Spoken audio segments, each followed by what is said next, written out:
So when I think about supporting teachers, particularly those that might be less willing or appear reluctant to engage in opportunities to work on and grow their practice, I think about the importance of bringing an inquiry stance to my work as perhaps a leader or supporter of that work.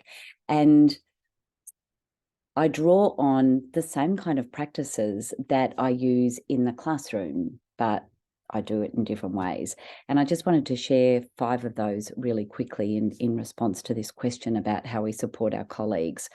I think one of the most important, of course, is the practice that we often refer to as simply getting personal, that we remind ourselves that we are people as well as educators, and that connecting to each other as people, as humans, building those relationships, learning about each other as people helps build, of course, trust and buy-in and a kind of warmth and connection that I think makes sometimes those challenging conversations we might want to have much, much easier.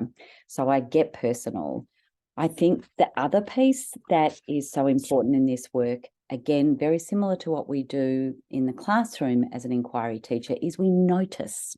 We work on listening and observing. So as we might engage in a workshop or sit around the planning table, really trying to be present and aware and notice and ask ourselves, what are these educators revealing to me about their thinking, about their expertise, about their fears? What am I noticing? And they're questions we ask ourselves, but then the other strategy, of course, is really the heart of inquiry. It's questioning each other. I think questions are perhaps the most valuable tool that we've got in our toolkit in supporting our colleagues. Asking the right question in the right way at the right time can be everything. It can lead to that beautiful light bulb moment that we all relish.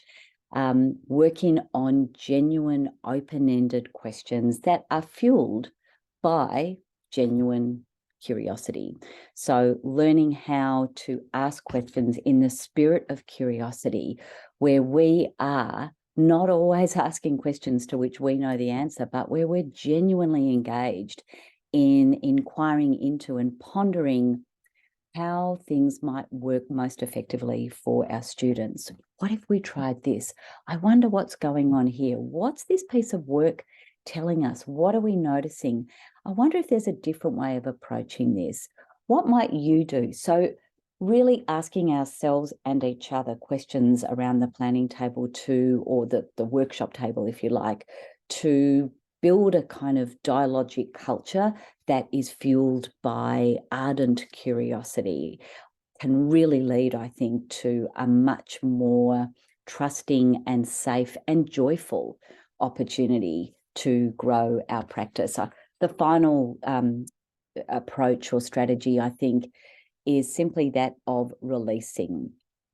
In an inquiry-based approach in the classroom, we look at ways of shifting the locus of control or the power, if you like, from the teacher to the learner. And I think the same thing can apply when we are in leadership roles or we're in a particular role designed to support others in their learning.